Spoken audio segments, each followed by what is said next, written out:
Viewers, আশা করি সবাই ভালো আছেন। তো আজকে আপনাদের জন্য নতুন একটি ভিডিও নিয়ে আসলাম। বলা যায় বেশ কয়েকদিন পর। একটু ব্যস্ততার কারণে নিয়মিত ভিডিও করতে পারছি না। তো এখন থেকে আশা করব প্রতিনিয়ত আপনাদের নিত্য নতুন ভিডিও দেওয়ার জন্য।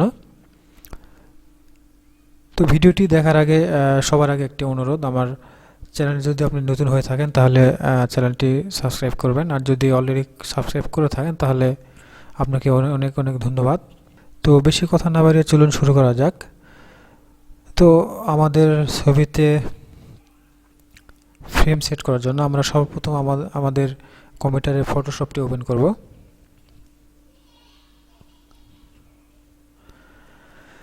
ফটোশপটি আমার ওপেন হয়েছে। তো আপনাদের দেখানোর জন্য আমি ইন্টারনেট থেকে কিছু ফ্রেম এবং ছবি ডাউনলোড করে রেখেছি ডেস্কটপের একটি ফোল্ডারে। তো আমি ফোল্ডারটি ওপেন করলাম, করার পরে এখান থেকে একটি ফ্রেম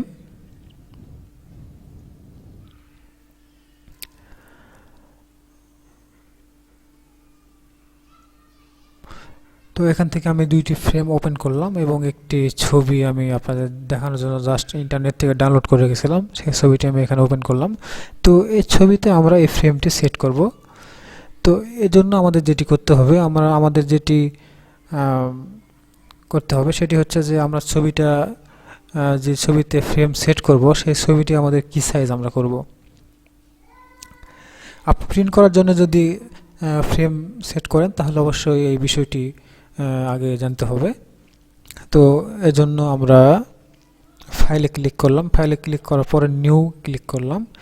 নিউতে ক্লিক করার পরে আপনারা কি সাইজ ছবি এখান থেকে করতে চান সেই সাইজটি এখান থেকে সিলেক্ট করে দিতে হবে। তো আমি এখানে 4R করব, তাহলে আমি এখান থেকে 4R সিলেক্ট করে এখানে ওকে করে দিলাম। করার পরে 4R একটি নতুন ফাইল আমি এখানে নিয়ে নিলাম। নিয়ে নেওয়ার পরে আমরা যে ছবিটিতে আমরা ফ্রেম সেট করব সেই ছবিটি আমরা এখান থেকে মুভ টুল সিলেক্ট করে এখান থেকে টেনে এনে এখানে ছেড়ে দেব। ছেড়ে দেওয়ার পরে আমরা কন্ট্রোল টি প্রেস করব।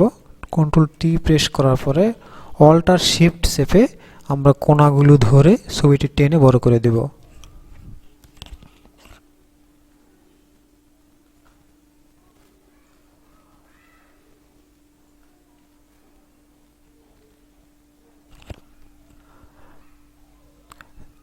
তো অল্টার শিফট না চাপলে কিন্তু ছবি কিন্তু আপনাদের ছবি যে অরিজিনাল যে ছবিটি সেটি কিন্তু থাকবে না, ট্যাব না হয়ে যাবে। সেজন্য অল্টার শিফট অবশ্যই প্রেস করতে হবে। করার পরে আপনারা ছবিটি যেটুকু প্রয়োজন আপনারা টেনে ছোট বড় করে নেবেন। নেওয়ার পরে জাস্ট ইন্টারে ক্লিক করবেন।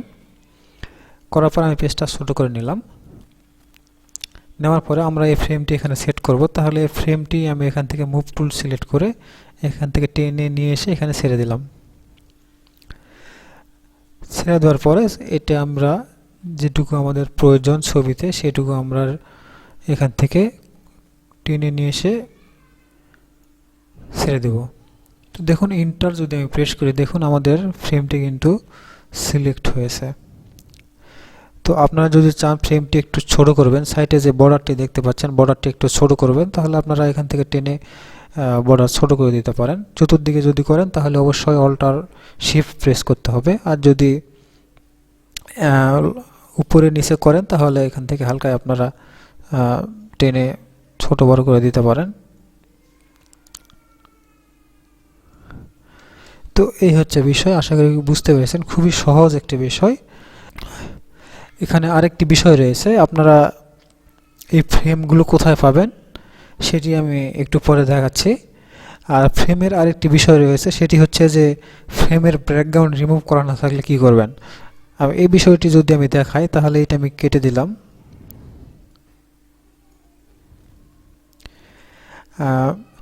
ব্যাকগ্রাউন্ড রিমুভ করা নেই এমন একটি ফ্রেম আমি ফটোশপে নিয়ে নিচ্ছি।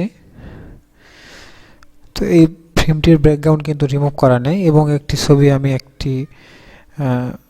আরেকটি ছবি এখানে নিয়ে নিলাম। তো আমরা যদি সেমভাবে যদি করি, এখান থেকে ফাইলে নিউ ক্লিক করলাম, নিউ থেকে এখানে ফোল্ডার একটি পেজ আমরা নিলাম। নেওয়ার পরে ছবিটা আমরা মুভ টুল এখান থেকে সিলেক্ট করে ছবিটি এখানে পার করলাম। করার পরে অল্টার শিফট কন্ট্রোল টি দেওয়ার পরে অল্টার শিফট চেপে আমরা ছবিটাকে একটু বড় করে দিব।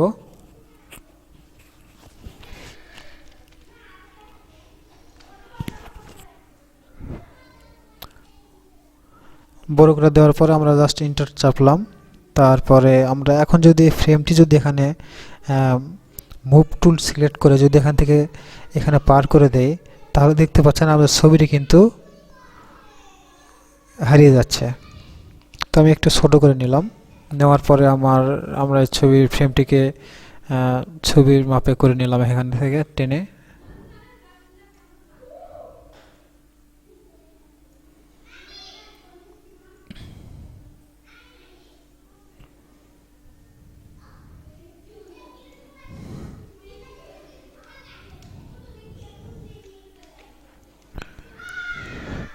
তো দেখুন আমাদের ছবিটি কিন্তু এখান থেকে দেখা যাচ্ছে না। এই জন্য আমাদের যে আপনারা দেখতে পাচ্ছেন সাদা যে ব্যাকগ্রাউন্ডটি রয়েছে, এটি কিন্তু আমাদের রিমুভ করতে হবে, না হলে কিন্তু আমরা সেই ছবিটি কিন্তু এখান থেকে শো করবে না। তো এই ব্যাকগ্রাউন্ডটি রিমুভ করার জন্য হয়তো অনেকে জানে, আর যারা জানেন না তারা আপনারা এখান থেকে ম্যাজিক টুল সিলেক্ট করে ব্যাকগ্রাউন্ড সিলেক্ট করে ডিলিট করে দিতে পারেন, অথবা আপনারা এখান থেকে ইরেসার যে টুল রয়েছে এখান থেকে ম্যাজিক ইরেসার টুল এই অপশনটি সিলেক্ট করে আপনারা এখান থেকে জাস্ট একটা ক্লিক দিবেন।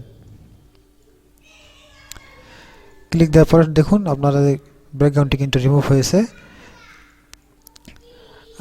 আর কোনো পিকচারের ব্যাকগ্রাউন্ড এক কালার সাদা যদি হয় বা অন্য এক কালার হয়, তাহলে কিন্তু আপনাদের এই টুলটি ম্যাজিক ইরেসার টুলটি কিন্তু এক ক্লিক দিলে কিন্তু সঙ্গে সঙ্গে কিন্তু একদম ক্লিয়ারভাবে রিমুভ হয়ে যায়।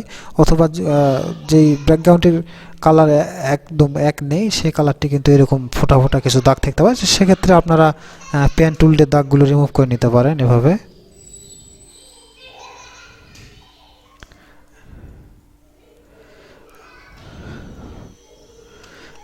আপনারা সে দাগগুলো রিমুভ করে নিতে পারেন। তো একই সিস্টেম আশা করি বুঝতে পেরেছেন, খুবই সহজ একটি পদ্ধতি। আর একটু আগে বললাম যে ফ্রেমগুলো আপনারা কোথায় পাবেন। তো ফ্রেম যদি আপনার কাছে না থাকে তাহলে আপনারা ইন্টারনেট থেকে এই ফ্রেমগুলো ডাউনলোড করতে পারবেন। এজন্য আপনাদের যেটি করতে হবে, আপনারা একটি ইন্টারনেট ব্রাউজারে যাবেন, যাওয়ার পরে গুগলে যাবেন। গুগলে যাওয়ার পরে আপনারা সার্চ করবেন পিকচার ফ্রেম। সার্চ করার সঙ্গে সঙ্গে দেখতে পাচ্ছেন যে গুগল থেকে অনেকগুলো ফ্রেম দেখা যাচ্ছে। তো এই ফ্রেমগুলো ডাউনলোড করলে হয়তো বা আপনারা রেজলিউশন খুব একটা ভালো আসবে না, হয়তো বা 3 আর 4 পর্যন্ত করা যায়, 5 আর করা যায়। ছবির সাইজ যদি বড় করতে চান তাহলে ফ্রেমগুলো দেখা যায় যে ফেটে যাবে। তো এর জন্য আপনারা নিচে বিভিন্ন ওয়েবসাইট দেখতে পাবেন, এই ওয়েবসাইট থেকে আপনারা ফ্রেমগুলো ডাউনলোড করতে পারবেন। বিভিন্ন ওয়েবসাইট নিচে দেখতে পাচ্ছেন। এখানে যদি একটা ওয়েবসাইট যদি আমি ওপেন করি, তাহলে দেখুন এখানে কতগুলো ফ্রেম রয়েছে, বিভিন্ন ডিজাইনের ফ্রেম রয়েছে, এগুলো আপনারা ডাউনলোড করতে পারেন। ডাউনলোড করে আপনারা কাজ করতে পারেন। ব্যাকগ্রাউন্ড যদি রিমুভ করা না থাকে তাহলে আপনারা ব্যাকগ্রাউন্ড রিমুভ করে নেবেন। এখানে দেখতে পাচ্ছেন অসংখ্য ফ্রেম রয়েছে, এখানে 200টি পেজ সম্ভবত রয়েছে। হ্যাঁ দেখুন নিচে দেখুন 200টি এখানে পেজ রয়েছে। এখান থেকে আপনারা যেটি আপনাদের পছন্দ সেটি আপনারা ডাউনলোড করে নিতে পারবেন। এছাড়া আরও বিভিন্ন ওয়েবসাইট রয়েছে, আপনারা গুগল থেকে আপনারা picture frame download design template লিখে সার্চ করে আপনারা বিভিন্ন ওয়েবসাইট পাবেন, সেখান থেকে আপনারা ফ্রেম ডাউনলোড করে নিতে পারবেন। খুবই সহজ বিষয় এটি, আসলে এটাই সবাইকে আর অত করে বোঝানোর দরকার নেই। তো এই হচ্ছে বিষয়। তারপরে সবার শেষে যে বিষয়টি থাকে ছবি সেভ করা বিষয়টি সবাই জানেন। ফাইল থেকে এখানে সেভ অ্যাসে ক্লিক করলাম, করে কোথায় সেভ করব, তাহলে ডেস্কটপে যদি আমি করি তাহলে এখান থেকে ডেস্কটপ সিলেক্ট করে দিলাম। দেওয়ার পরে এখান থেকে আমরা জেপিজি সিলেক্ট করলাম, করার পর আপনারা যদি পিকচারের ফাইল নেম দিতে চান তাহলে এখান থেকে কিছু একটা নাম আপনারা দিলেন, দিয়ে জাস্ট এখানে সেভে ক্লিক করলেন। করার পরে ইমেজ কোয়ালিটি অবশ্যই 12 রাখবেন, তারপর ওকে। তো দেখুন আমাদের ডেস্কটপে কিন্তু ছবিটি কিন্তু সিলেক্ট হয়েছে। তো এই হচ্ছে বিষয়, আশা করি বুঝতে পেরেছেন, খুবই সহজ বিষয়। তারপরে যদি কারো বুঝতে কোনো অসুবিধা হয় তাহলে অবশ্যই জানাবেন, আমি বোঝানোর যথাসাধ্য চেষ্টা করব। তো ভিডিওটি দেখার জন্য আপনাকে অসংখ্য ধন্যবাদ। আশা করি আমার সাথে থাকবেন, পরবর্তী আপনাদের জন্য আরও গুরুত্বপূর্ণ কিছু ভিডিও আমি নিয়ে আসছি। ধন্যবাদ সবাইকে।